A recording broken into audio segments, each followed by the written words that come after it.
Ce 23 mars, c'est la journée mondiale de la météo. Tiens, est-ce que tu savais que le premier service météo français remonte à 1878? Tout ça, c'est grâce à lui, Urbain Le Verrier, c'était le directeur de l'Observatoire de Paris. Et à l'époque, il était chargé d'enquêter sur les origines de la disparition d'une flotte navale.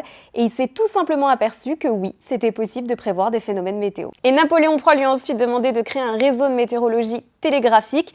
Et les prévisions se sont améliorées au fil du temps grâce aux observations. En 1898, le premier ballon-sonde météo français a été lancé depuis l'Observatoire météorologique de Trappes, en région parisienne.